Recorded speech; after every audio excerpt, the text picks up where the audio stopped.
Because she felt herself moving in a dream from which she might momentarily awaken, Jean was partially detached from all she did. The pedestrian act of bringing groceries into the galley was slightly unhinged when she had to pass by the dark figure of Macklin, bound to the mast, whispering to Neil. Later she could hear Neil and Jim grunting and swearing as they worked on the engine shaft, and as she traipsed to and fro between the two boats, she became aware that around Vagabond was a vast darkness. There were no lights to be seen now in any direction, and although stars shone above them, the whole northwest quarter of the sky was ominously dark. She'd managed to put away almost half the food in the galley when the propeller shaft was finally fixed, the engine tested, and the sails raised again. With the men shouting to each other on the deck above her, Ollie poked his head into the galley and said an awkward goodbye. In another moment she felt the steady hiss of water along the sides of the hull at her feet. The anchor was up and they were sailing. And then, in a casual, almost routine way, the nightmarish side of her dream world returned again.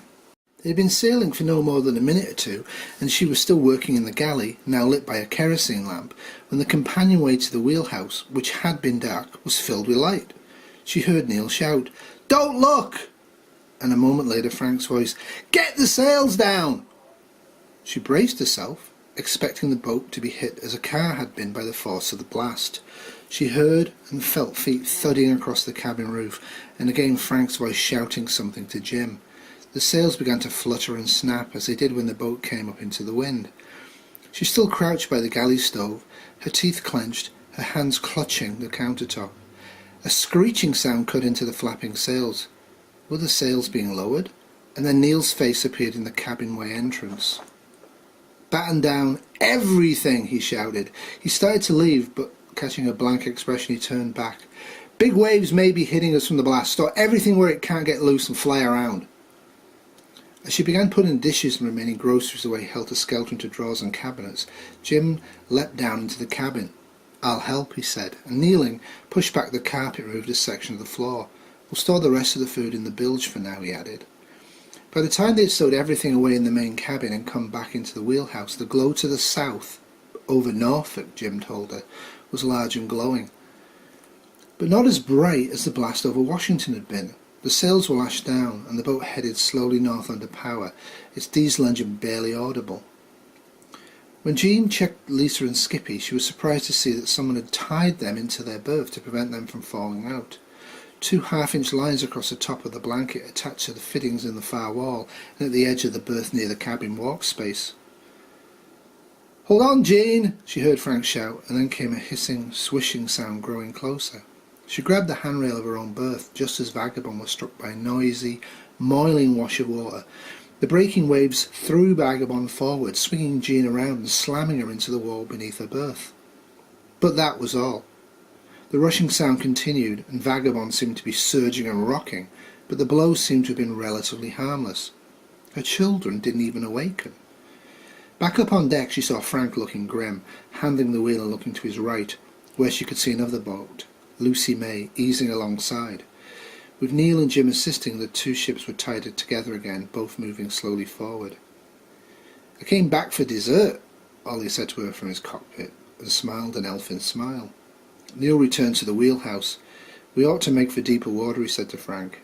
"You think there'll be more waves like that?" Frank asked. "In 2 or 3 hours there may be some huge waves," Neil replied gravely.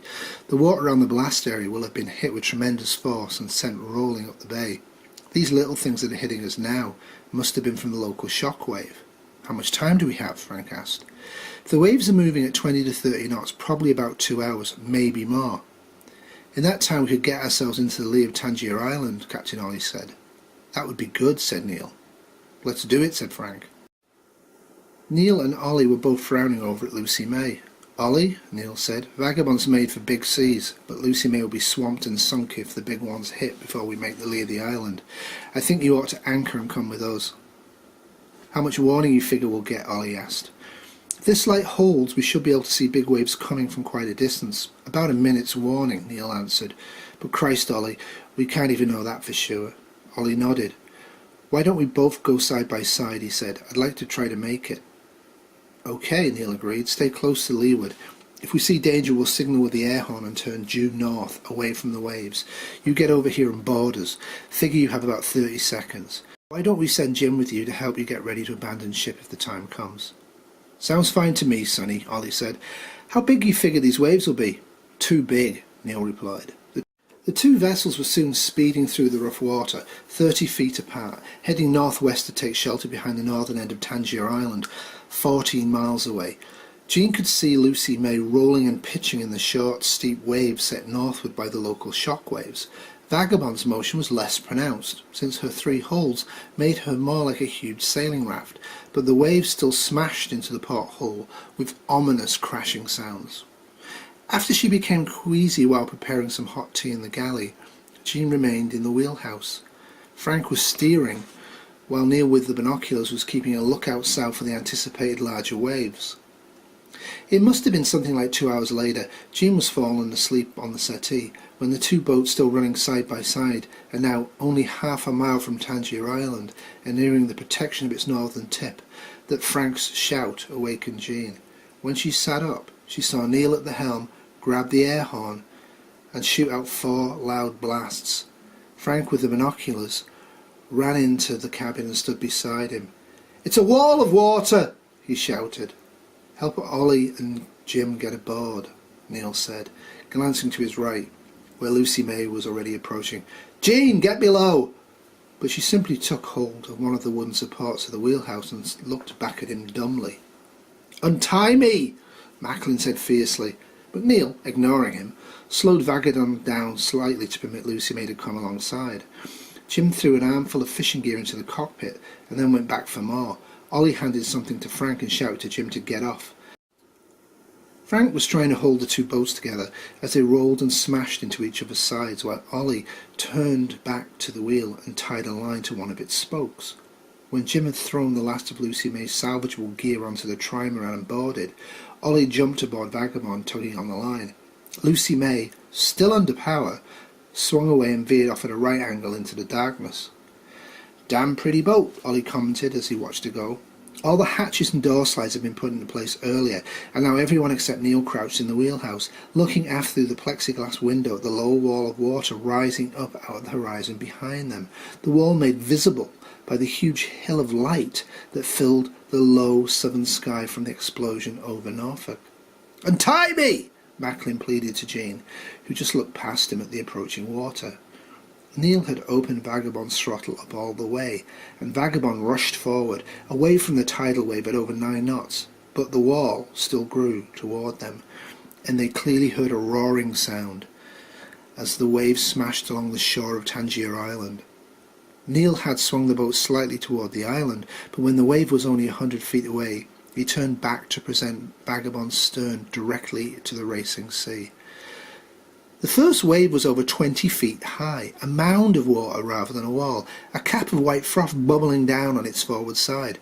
The roaring noise grew louder, the wave grew immense, and then it was upon them, first lifting Vagabond's stern, then burying it as it struck at her 3 hulls, a river of water 10 feet high rushing across the whole boat, smashing through the rear of the wheelhouse, hurling the trimaran forward at twice her previous speed, leaving Ollie, Jim and Jean and Frank in a heap against the wall and hatch slide of the main companionway, entangling Ollie in Neil's feet as he stood clutching the wheel. Jean crushed up against the cabin wall by the cold salt water, swirling over her, choked and grasped as she struggled forward in a nightmare of drowning, clawing at the wall as the water still seemed to be pinning her down. Frank grasped her arm and pulled her, spluttering, into his arms and wedged her against the control panel shelf. The water was up to her knees, and she assumed that they were sinking, but then she saw Neil looking back over his shoulder with a look of concentration devoid of dismay. The roar was still all around them, and she felt they must be hurtling through the water at some fantastic speed. But even as she thought of this, she saw that Neil was actually gunning the throttle. "We'll anchor behind Tangier Island just as we planned," he shouted. "It'll take us a while to pump her out and clean up." The water had already fallen to her ankles, some of it pouring into the main cabin through the broken hatch slide, and the rest draining out the holes of the self-bailing cockpits and wheelhouse. Jim crawled forward to prepare the anchor, while Frank stared at the smashed fragments of plywood, fiberglass and plexiglass that had been the back wall of his wheelhouse. "Not too many boats going to be floating after that ripple," Ollie said to Neil with his uncharacteristically grim expression. "Check our main bilge, Ollie." "Jesus, what's the use?" said Frank. "Every time we—" "Go check your starboard cabin bilge," Neil interrupted. "Jean, check your children. We've survived." Vagabond had had 10 tons of water sweep over her, had shipped over half a ton in her 3 bilges from stove-in windows and hatch slides. The wheelhouse rear wall was reduced to splinters, but all her rigging had come through intact. In another half hour they had pumped or bailed out most of the uninvited water and were anchored behind what was left of Tangier Island. They set up a rotation of 2-hour watches, and numb, shell-shocked, exhausted to the point of not caring, all at last were permitted to sleep.